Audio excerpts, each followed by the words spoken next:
Hey kids, and welcome to the show. Today I'm going to be talking to you guys about a paradox. One of those paradoxes you've probably heard before. Before we get into that, I kind of want to set the stage a little bit.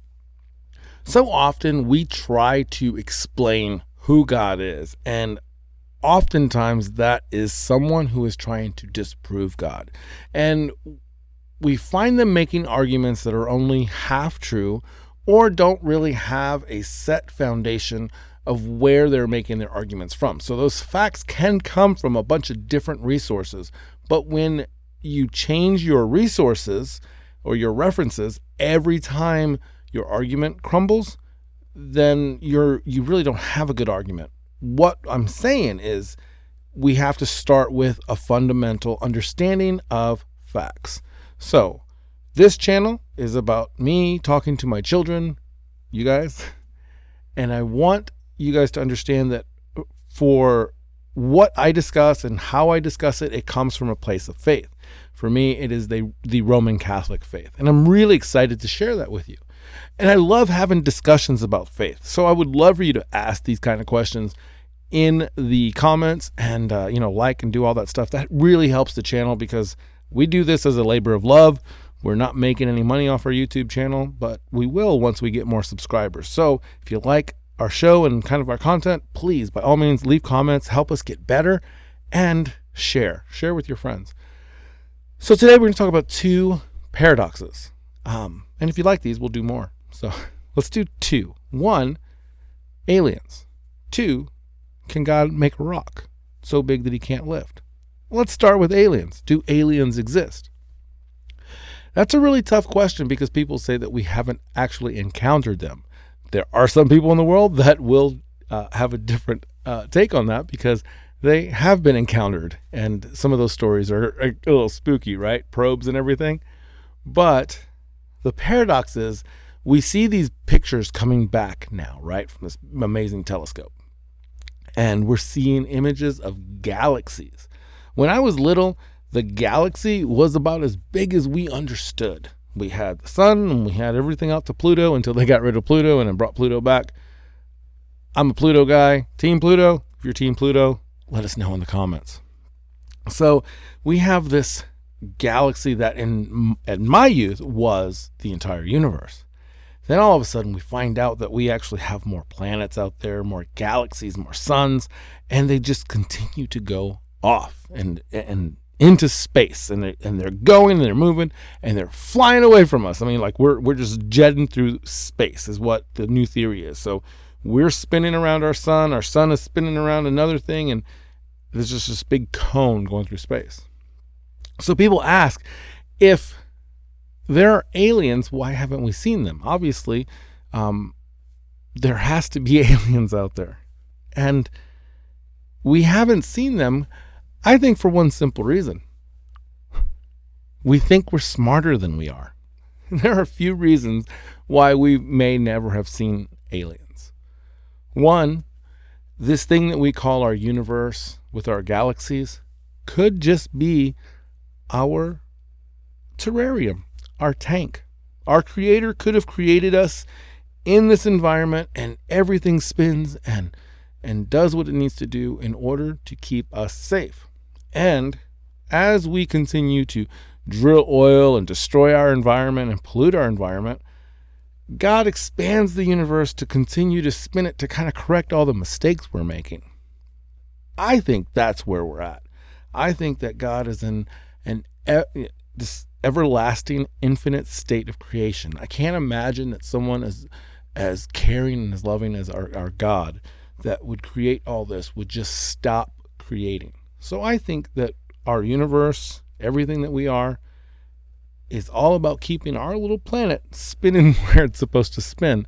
And sometimes weather has to get bad. Sometimes you have to eradicate things. I think of being a beekeeper, and sometimes we open the hive and things don't look right.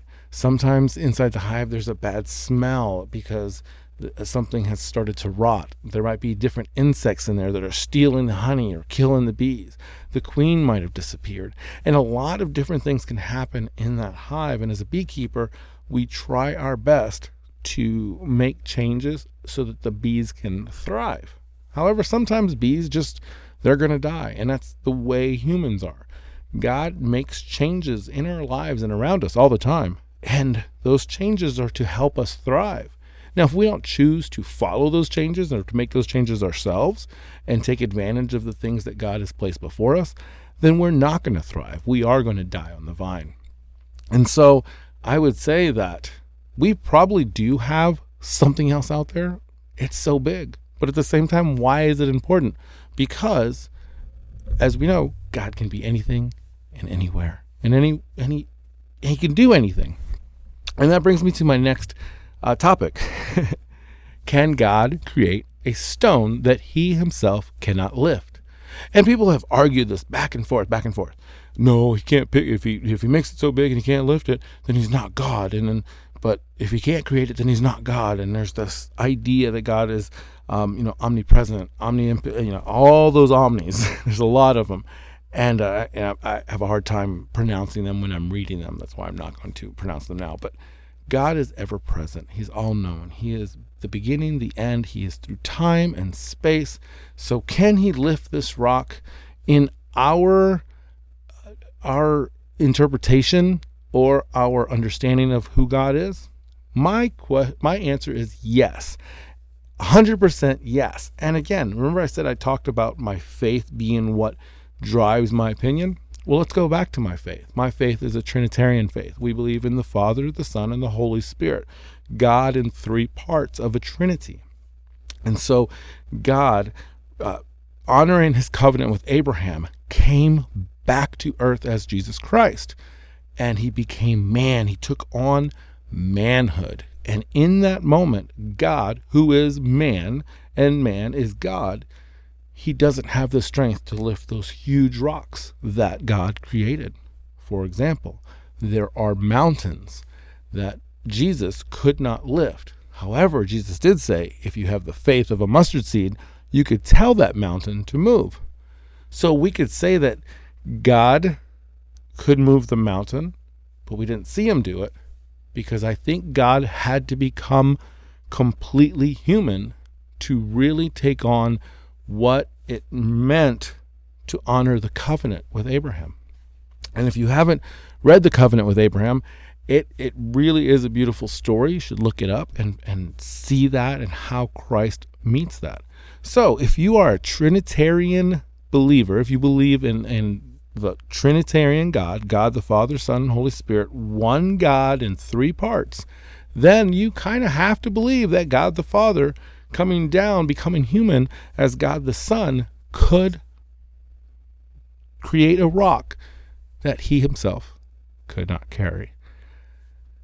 I love our faith because our faith has answers to questions that we don't even think to ask sometimes. And some of the philosophical questions out there are easily answered when you have a little faith. God tells us, he told us last week that, again, if you have the faith the size of a mustard seed, you can move mountains. And that is true. Faith is a beautiful thing, but faith does disappear. Hope disappears because when we die, there's only one left, love. So practice that faith, hope, and love as you go out into the world today. And remember that God can do anything, even making himself unable to do anything. It's an amazing God that takes care of us and watches over us. And we belong to an amazing church. If you want to know more about our church, I would love to share my faith with you. So you can leave a question in the comments or you can email me at BlessedFatherhood.com. You can go to the website and email us right there. All our information is there. So again, thank you guys so much for stopping by. And hopefully you guys like this content. We'll have more in the future. Until next time, work hard, be kind, and have fun.